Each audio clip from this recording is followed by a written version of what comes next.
would you like to feel good and stay positive no matter what? Anybody in this room want to do that? You bet. Well, Tracie and I will share 4 practices that will help you do just that. You know, I think everyone knows how much better it feels to be positive than not, don't we? We know how good that feels to be positive rather than not. For example, funerals. My profession, funerals have become celebrations of life because it feels better to focus on the life of a loved one and appreciate the difference they've made in our lives rather than focus on their loss. So even in my profession, like I said, we're seeing that, that people want to feel better, at least at that time, when they're experiencing the loss of a loved one. The key to feeling good is about focus and power. That's really what it's about, focus and power. Now I want you to refer to, you've got a little handout under your rock there's a handout, and on the front it says how to feel good and stay positive no matter what. And then on the back side of that page is a pyramid. Everybody have that? A pyramid? Well, I want to invite you to write under the words power pyramid, what goes around comes around. What goes around comes around. And we'll talk a little bit more about that in a minute. I'm going to start off by asking, is power a good thing? Is power a good thing? I agree. It really is good to have power. In fact, the worst feeling in the world is what? No power, powerlessness. So I would like for you to write powerless in the bottom 5% of the pyramid. There's a little 5 there. So if you would write powerless next to the 5. Now we're going to refer to this powerless feeling as a 5 because when we're there, we're only using 5% of our power. Can you imagine driving a car that was only 5% fuel efficient? It cost me $50 to fill up my car the other day. If I was only getting $5 fuel efficiency from it, that means my $50 would only be $2.50 worth, right? Well, there's plenty of fuel in our tank, but we're wasting it. So we're low on energy when we're not fuel efficient ourselves. We're going to call the top of the pyramid 95. You see where the 95 is. That means we're 95% fuel efficient. When we're there, people often ask, where did you get all your energy? Where do you get all that energy? Life just seems to work for us when we're at the top of the pyramid. But we all have the same amount that everyone else does. We're just using it better. People that are feeling good and having that kind of energy has exactly the same thing that everyone in this room has, just using it better. So how do you get to 95? We get there when 95% of our thoughts feel good. Let me do a quick check. Did anyone walk into this room today with something to complain about, that they could complain about? Anybody? Anybody? Let's see a show of hands. Anybody? Oh, sure. Sure. We've all got something to complain about.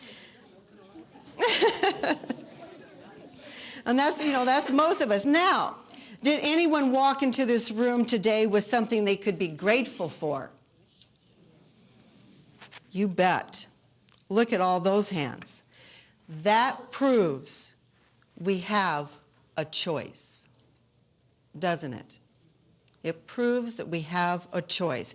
We can focus on what's right in our lives and be at the top of the power pyramid, 95ing, so to speak, or focus on what's not going right and be at the bottom of the pyramid, fiving, wasting our energy. The result is that our life will start to reflect our position on the pyramid. Now, this is where it gets interesting. Our life will begin to reflect our position on the pyramid. If you will help me complete these phrases. What goes around comes around. Birds of a feather flock together. Misery loves company. So why would we want to choose thoughts that feel good? Because when we feel good, good things happen.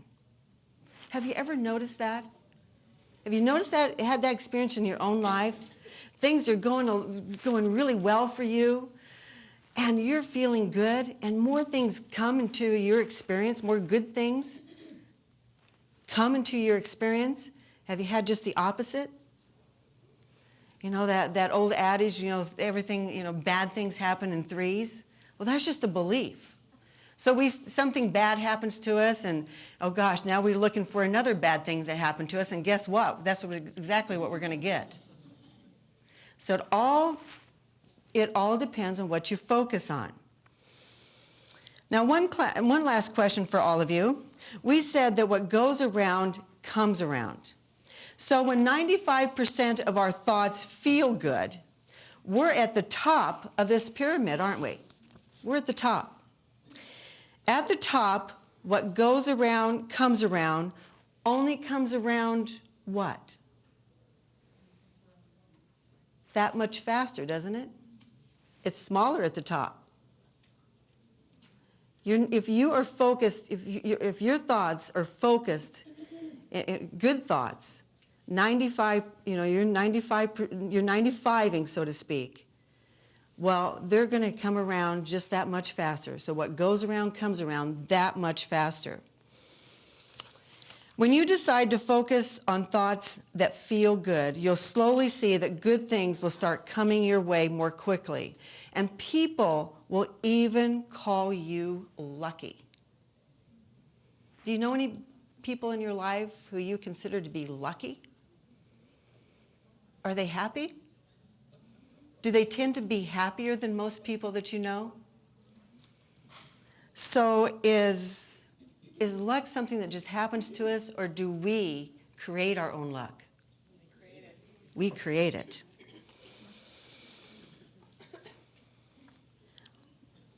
So what are some thoughts that feel good to you? For example, maybe the vacation, just the thought of taking that vacation of a lifetime. I want to go on an Alaskan cruise. That's a good feeling thought to me. But you know a thought that gets me feeling good each and every time, instantly? The faces of my grandchildren.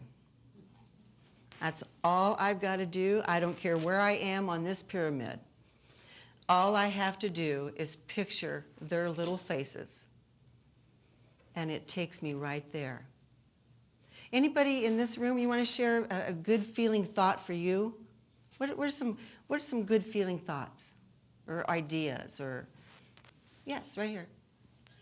I have a pet that greets me very happily every day when I go home, and how can you not smile and pick that little girl up and pet her?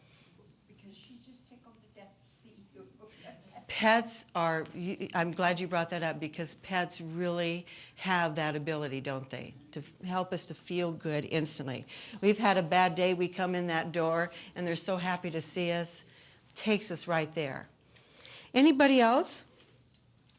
Well, you don't have to shout them out here, but what I'd like for you to do, just take a minute or so and write down 3 or 4 things that are your favorites, just right there at the top of the pyramid. 3 or 4 things that just get you immediately in that good feeling place.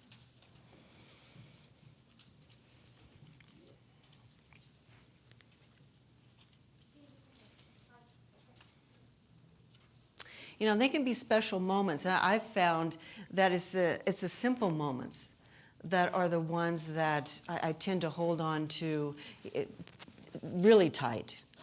You know, a hug, a smile,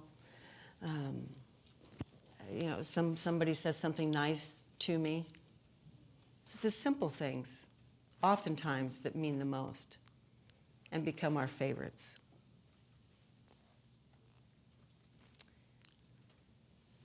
Well, when do you refer to your favorites? When would be a good time to refer to your favorites? Some of those things that you just wrote down. Well, whenever something or someone from the bottom of your pyramid appears in your life. You can shift your focus to thinking of one of your favorite feel-goods. I always have those in my back pocket, always. They're my little arsenal of feel-good moments that I can refer to. And you are bound to start feeling better immediately. Now, some may think that cultivating your own happiness is selfish. I'd like to share with you, or just plant this seed. Your happiness is the best gift you could give anyone. Your own happiness is the best gift you can give the world. Have you ever thought about that? What if we all gave that gift to the world? Do you think there would be any conflict anywhere? If we were all gifting one another and the world with our own happiness. So don't put the key to your happiness in someone else's pocket. How many of us allow other people to determine how happy we're going to be? Somebody says something to us, immediately we're not feeling good. Someone didn't respond to us in the way we thought they should, we're not feeling good. What are you doing? We're giving away our power to someone else. And that is not the way to feel good and stay positive no matter what. It's circumstances do not matter. It's state of being that matters. Circumstances do not matter. It's our state of being that matters. When we are cultivating our own happiness, I promise you, more things to be happy about will show up in your life. It is an astonishing and an amazing practice. But what do? We allow other people, with their complaining or blaming or pointing a finger at us, to change that for us, to determine how we're going to feel.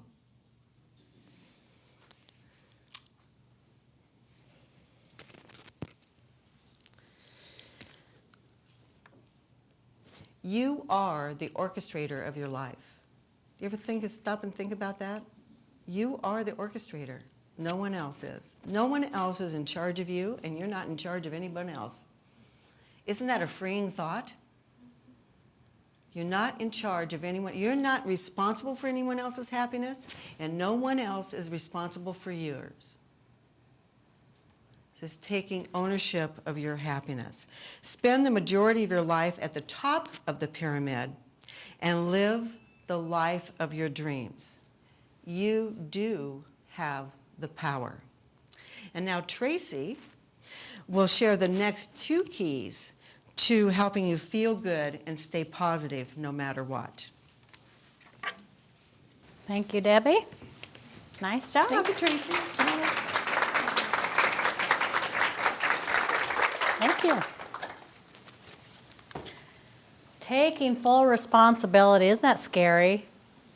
Because I don't really want to be responsible all the time. I kind of like to be able to say, well, it was your fault that this happened, or anybody else feel that way sometimes? Wouldn't it be nice if we could just wake up and say, well, this day wasn't so great, and it's all your fault?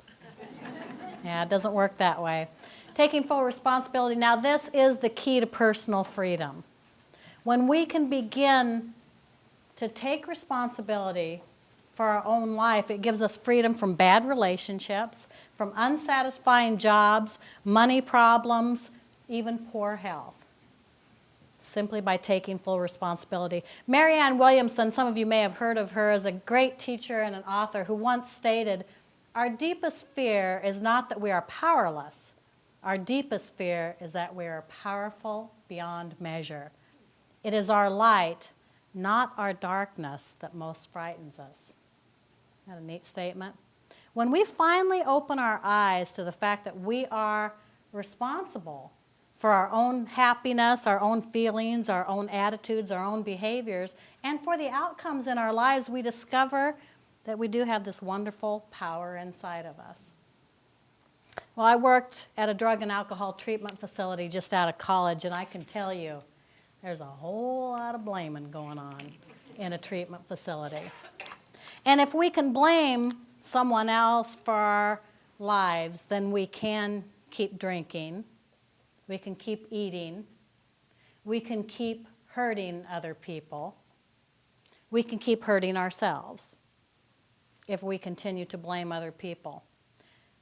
But eventually, when you learn that they didn't hold a gun to our head and make us do the things that we did, and that is a very powerful tool for people who are trying to clean up their lives from their addictions.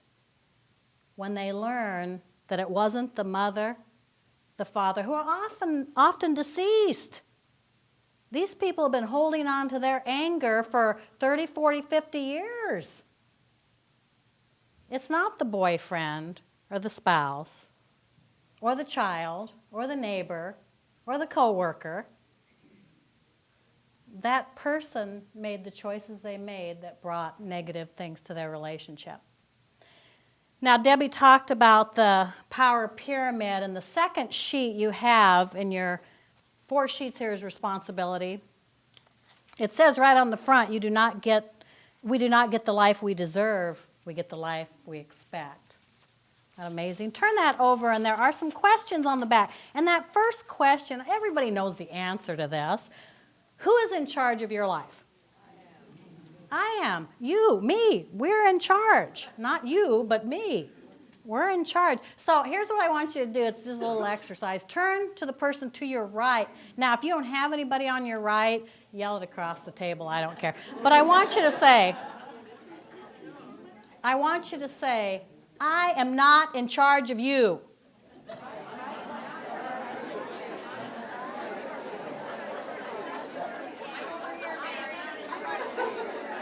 Wow.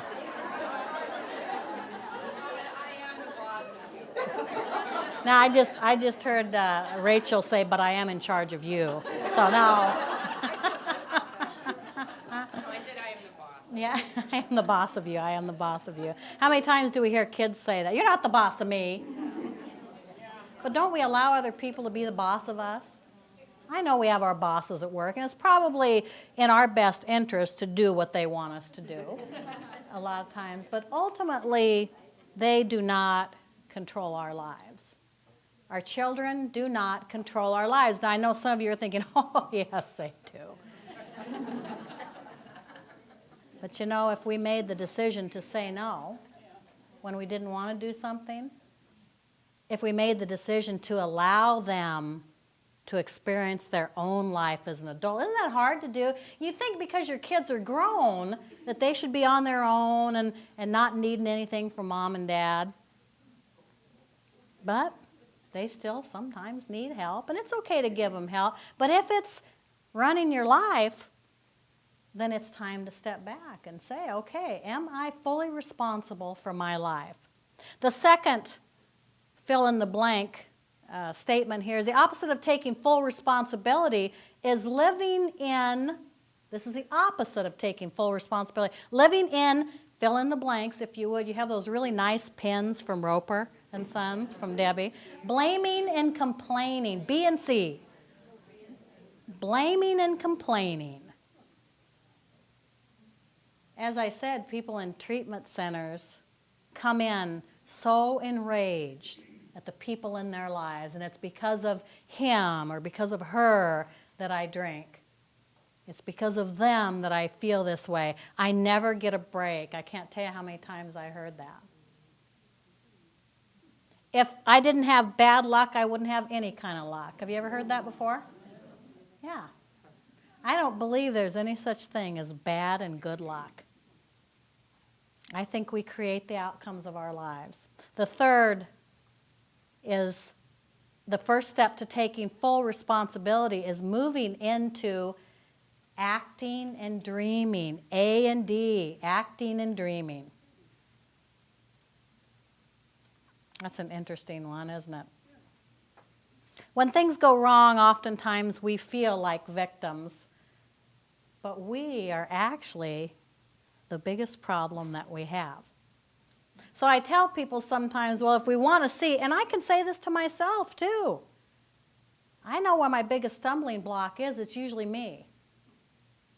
Because I'm afraid, because I don't want to fail, because I don't think that something that great was meant for me. Has anyone ever felt any of those things? Yeah. Because I don't want to do all the extra work it takes to achieve my dream. So if we take it from the step of blaming and complaining, that means that some pretty dramatic changes have to occur in our lives. Would you agree? Yeah. Because someone said to me one time, well, when you're pointing at me, you're pointing 3 fingers at yourself. Have you ever heard that before? Think about that. You're pointing 3 fingers back at yourself.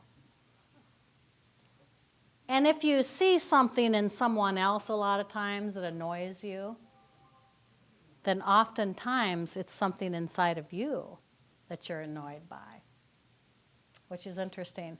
You should have underneath your rock, I know there are lots of things underneath that rock, and if you've already moved your rock, I am going to tell you I have one very, very important instruction with that rock. You cannot throw it at anyone. I want you to take that little 3x5 card out, because a lot of us really don't believe that we are blamers and complainers. But Debbie asked if anyone had something to complain about when they came in. And I looked around. There were a lot of hands that went up. We talked about the white noise in our brains earlier, that is a constant negative energy that's going on. Well, that little card, I hope, is going to come in handy for you, because over the next few days, I'd like you to do a little experiment. I'd like you to just make a tiny little hash mark on that card every time you start thinking negatively. Every time you think, I can't do that, that's not going to work, I'm not good enough, I'm not smart enough, I'm not pretty enough, I'm not skinny enough. Well, there's 2 sides. There are 2 sides to this card. Make your hash mark small. And of course, you'll draw the diagonal line through it. Research has shown that the happiest and most successful people on the planet are those who feel powerful and who believe that they can achieve whatever they want to achieve. But if you have a dream, something that you want to achieve, there are things that trip us up, aren't there? Well, we don't have the money. Well, I really don't have the skills. I don't know the right people. I don't have the connections I need. People will think I'm foolish. They'll laugh at me. Isn't that what we do? Yeah. And how do you think? It amazes me when I look around the room, and we're going to do some talking about how important it is to appreciate, but when I look around the room and I think about every piece of equipment in this room, somebody had a dream about a chair. Isn't that amazing? Thank you. Chair guy or girl, whoever. Yeah, somebody had a dream about window blinds. Thank you.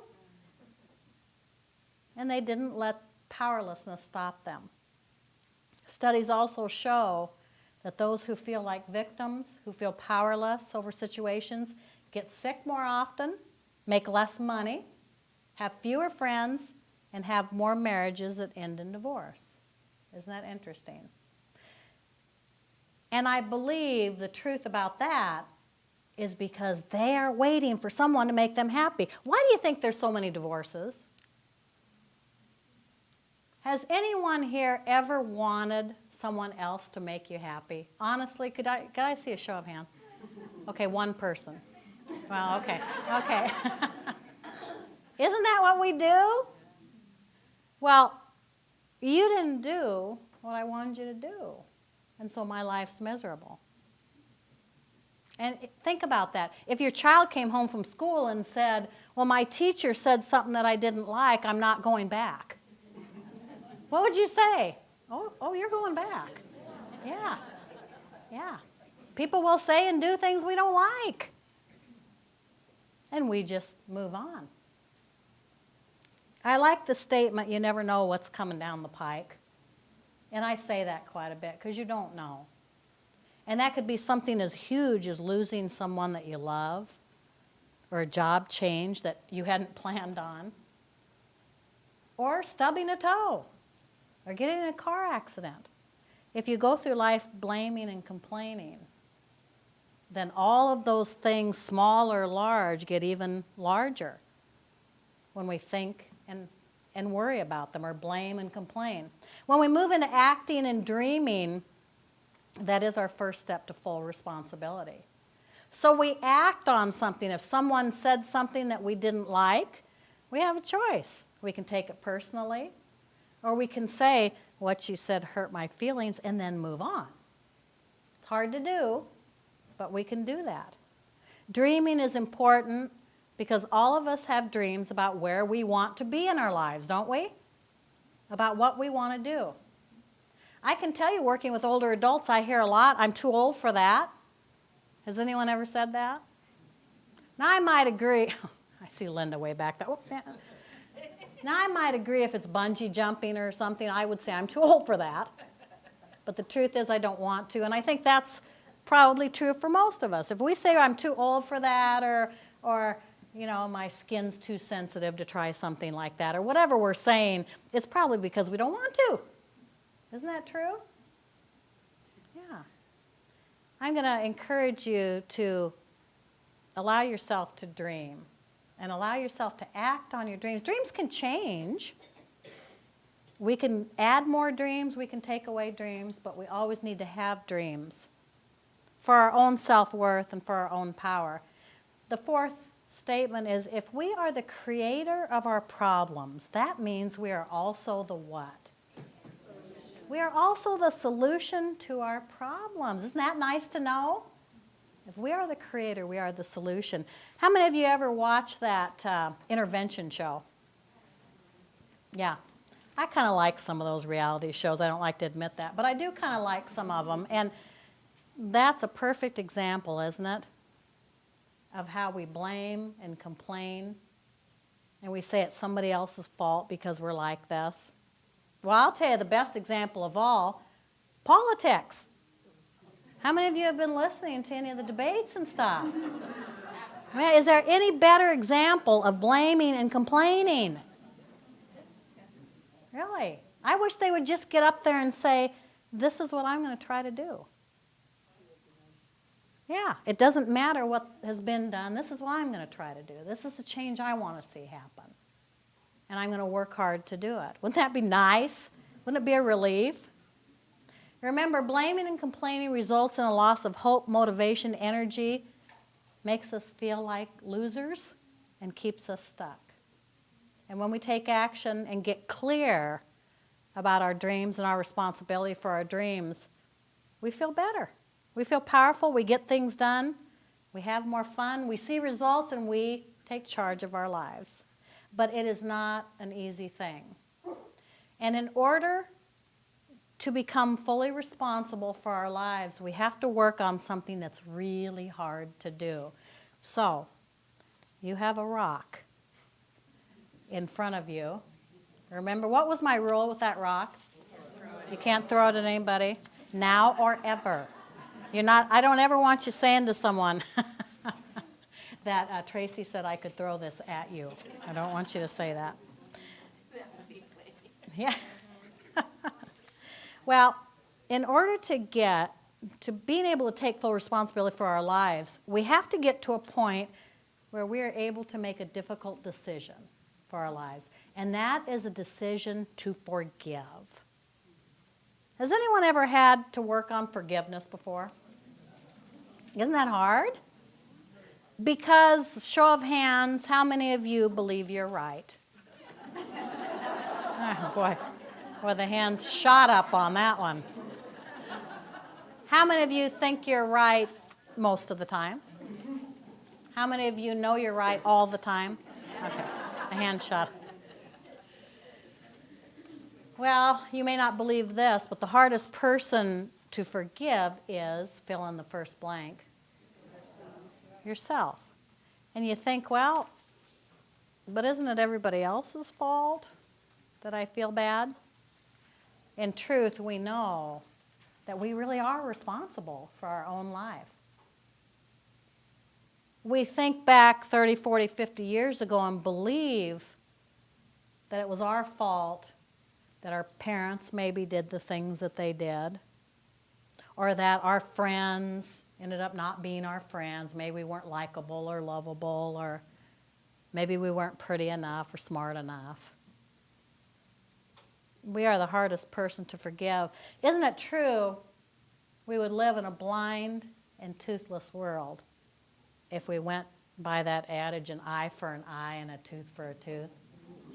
Because we are a society, sadly, that loves revenge. We just savor it. I mean, look at sports. Don't we love it? We're going to get back at them. They beat us last year. We're going to skin them alive. I've seen it. I've heard it. My kids have season tickets to hockey, and I'll say, how was the hockey game? It was great. There were 3 fights. That's what made it great, the fights. We are a society that loves to resent, to be angry, to hate. And after all, anger is the easiest emotion for people to show, isn't it? Because it makes us strong. We're not so vulnerable as when we're sad or ashamed or afraid. So anger is an emotion we're kind of encouraged to feel. Speak out. And it's okay to speak out. How many of you, honestly, without pointing, know someone who speaks out way too much? My dad's over there pointing at me, isn't he? I can see it. Forgiveness is not important. Not forgetting. It is releasing regret and bitterness. No. The 3 steps to forgiveness are, please fill this in on your sheet. F1 is face it.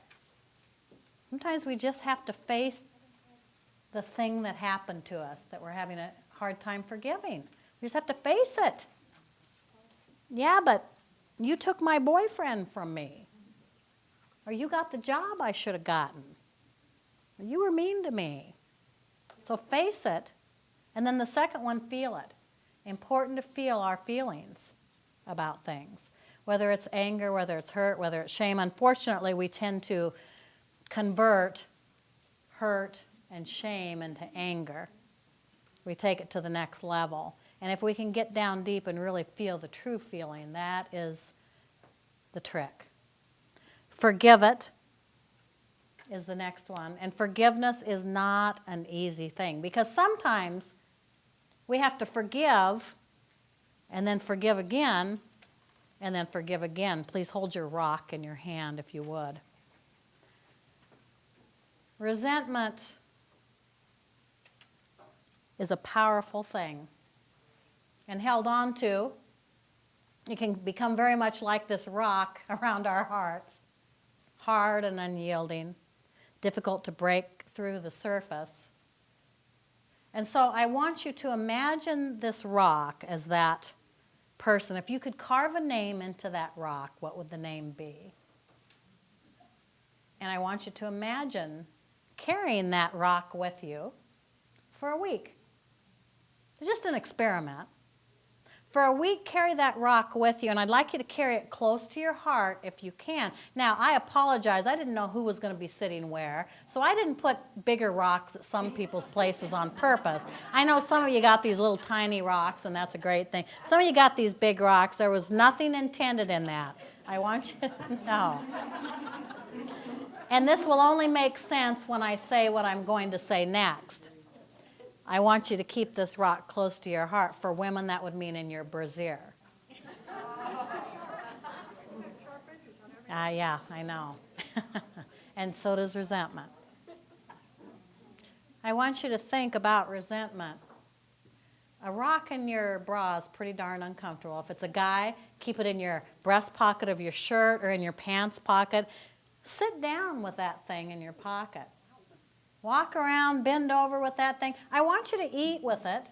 When you're having a meal, sit that rock down and enjoy your meal with that rock, whether it's in your bra or wherever it's at. Sit it at the table with you. Take it in the bathtub or in the shower. This is important. Because don't you do that with resentment? Take it in the car with you, put it on the dash or wear it in the bra. It doesn't matter, but keep it close to you. When you go out to dinner with friends, say, this is whoever. Introduce your rock. Because every time you introduce yourself and you've got resentment in your heart, you're introducing this person that has this name to this rock. Because it's always there. Controlling our lives and living inside of our heart, living inside of our head, living inside of all of our body. Because I can tell you, resentment takes a lot out of you physically and mentally. Can result in high blood pressure, heart disease, constipation. I mean, if I could get rid of resentment and just go to the bathroom more. Think about that. What a gift we could give ourselves. The forgiveness formula is, number 3, we were all doing the best we could at the time with the information that we had. Now here's where it gets tricky. Whatever happened to you, we interpreted in our own way. That was the information that we had. The thing happened to us, and then we turned it into what we wanted or needed it to be. And so the forgiveness formula, we're all just doing the best we could with the information we had. And number 4, if you would have known then what you know now, would you have done it in the same way? Now, a lot of people say no. I think I would have in some situations. I think if I could look back and say, I know more now, I would have done it differently in many situations. But a lot of people answer no to that. Forgiveness is a radical act of self-interest. We do it for us.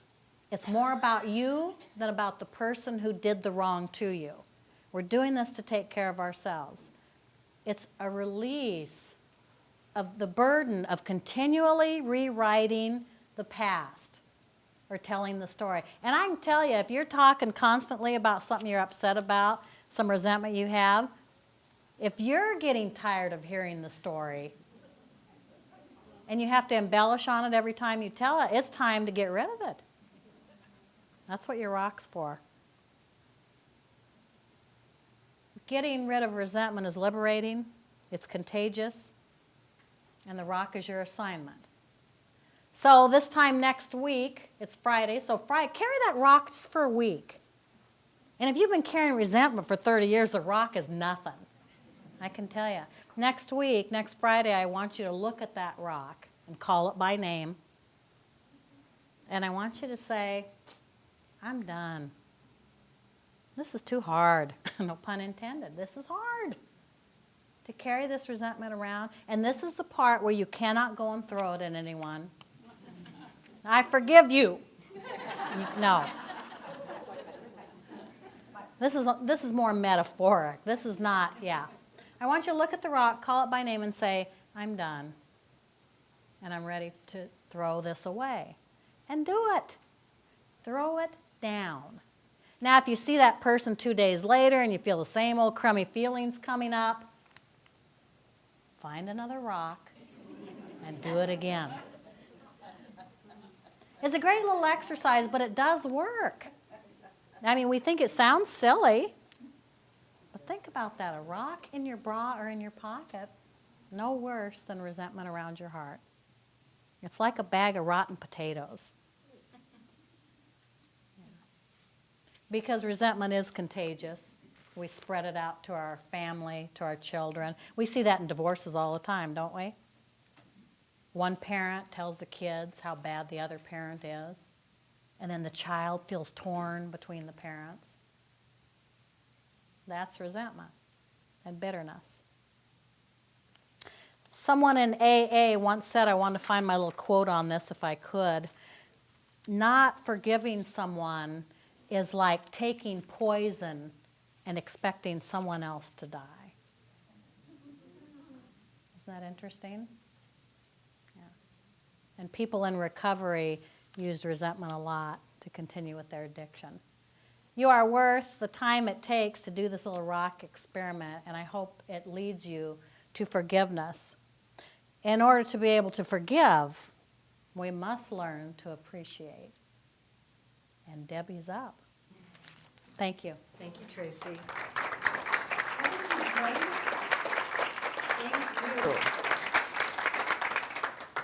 Well, so far we've learned how to tap into our power. We've learned the value of full responsibility, and we've learned certainly the value of forgiveness and letting it go. What I'm going to talk about now is the power of gratitude and appreciation. How would you like to know the fastest way to get from 5 to 95? You bet. It is gratitude and appreciation. Now, Dee had said that I should offer a prize for the person who picked up on the quote that I misquoted. It's on the back of your gratitude and appreciation. Let me read that to you. Let me read to you how it's supposed to read.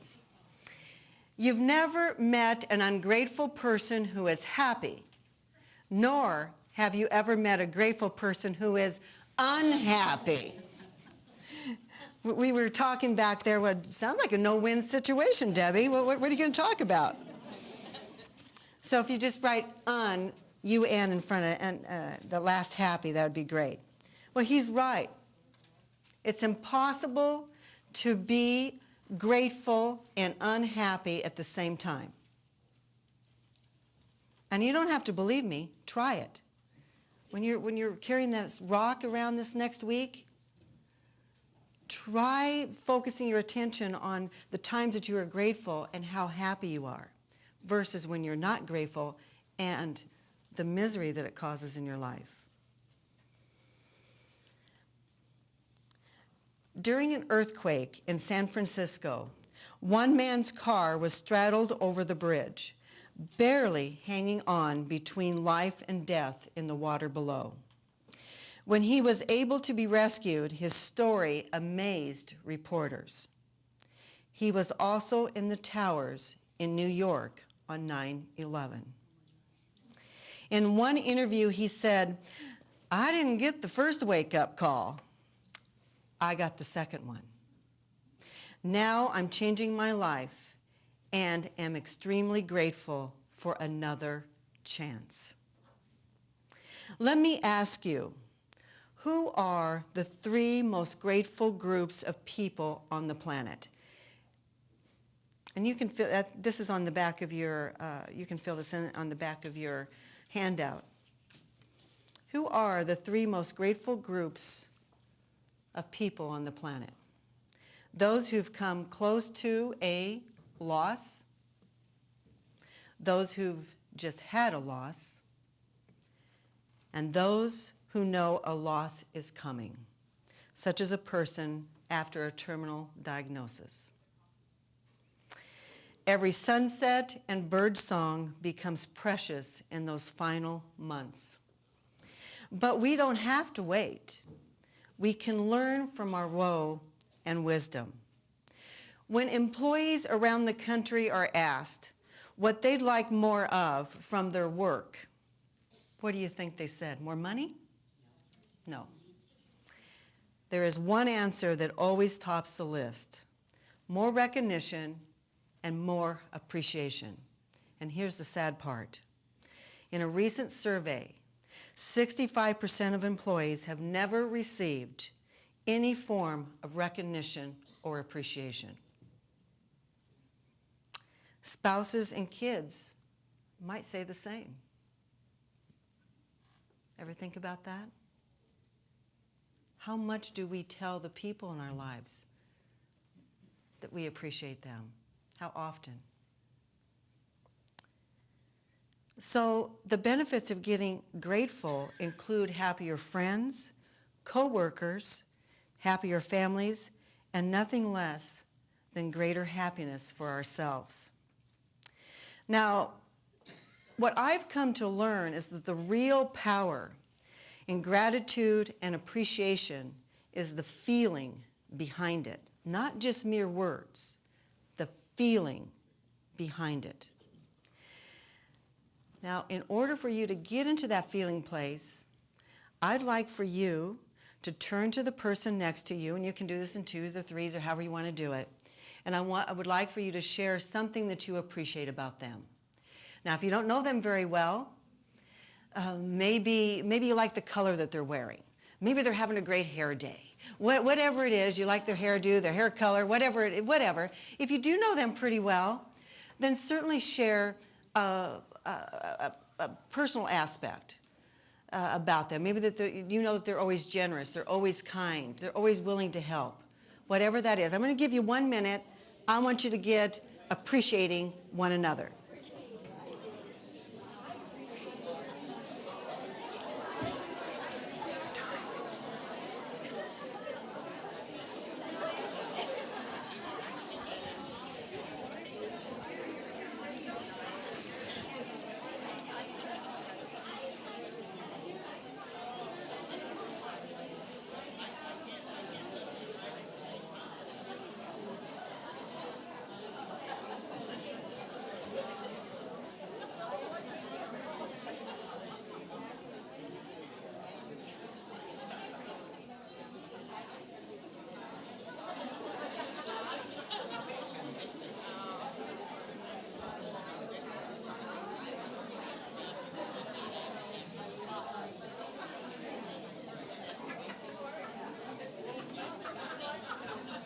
Well, from all that appreciation that I'm observing, that sharing of appreciation, I may very well be preaching to the choir here.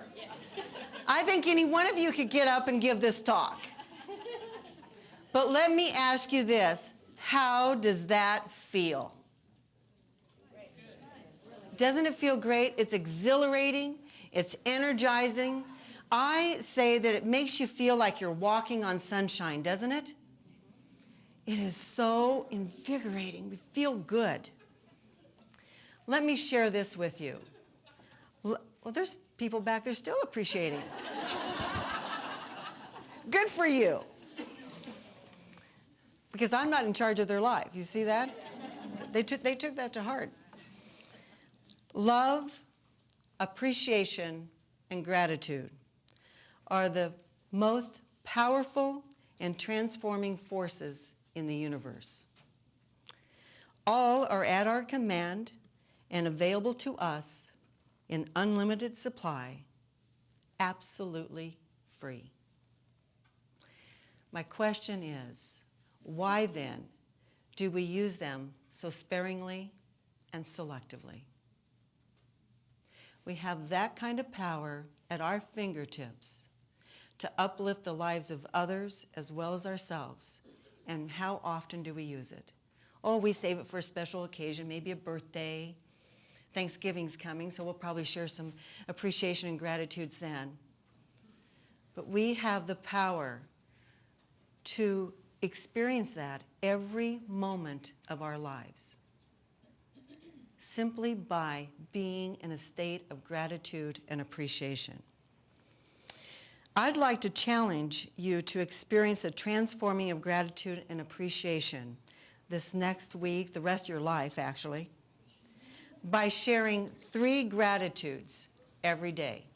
3 gratitudes.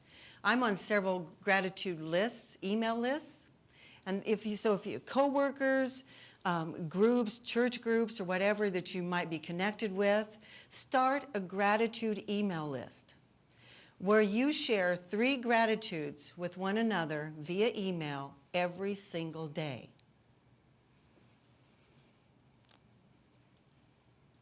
Sean Acor, a Harvard researcher, has done extensive research on the difference that those 3 gratitudes make in people's lives. They're happier, they're healthier, and they're more successful. They have better relationships. Life just unfolds for them perfectly. 3 gratitudes. There is, and I don't remember his name, but there's a professor out of Davis University, I believe it is, who just received nearly a $7 million grant from, I think it was from Thompson, I'm trying to think of the name, I don't have it in front of me, grant from the Thompson Group to research gratitude.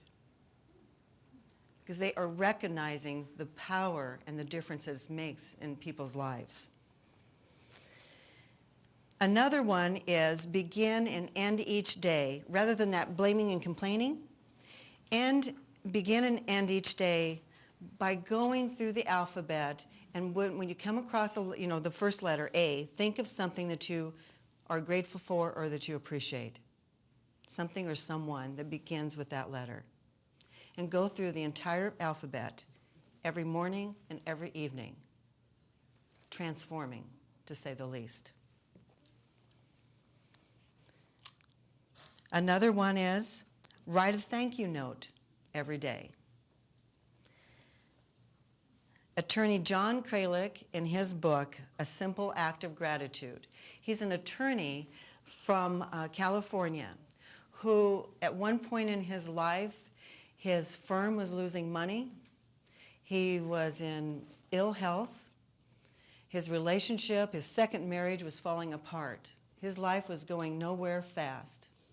He took a walk in the woods behind his home, and he had this inspiration, this thought: write thank you. Say thank you. Write thank yous. He started writing a thank you note to one person every single day. He realized that he'd never really done that. He'd never looked at other people or the world in that way before. Within a year, his life turned around. 365 thank yous later, his relationships had improved, his firm was thriving, he was running a marathon. Why? Because he was looking for the good things in life. He was looking for every moment in his day something to be grateful for, so he could write that note to that person. Amazing. Just that simple act. You know, at the end of life, we're pretty generous with appreciation, aren't we? That's what's taking place at a funeral service. People come together, friends and family, and they're focused on the most positive aspects of this person's life. You don't have to wait. In fact, I don't want you to wait for a loved one's funeral to appreciate them. Do it now and experience the power yourself. Experience how it would transform your relationships and your life.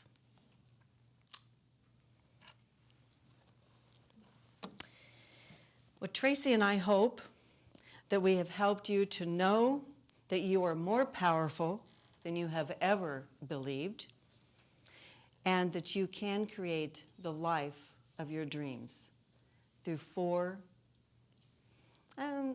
simple, but yet we put them off, we procrastinate. They are simple, but yet they're tough. They can be tough to do. recognizing your power, taking full responsibility, practicing forgiveness, and living a life of gratitude and appreciation. Thank you, Tracie, for helping me put this together, and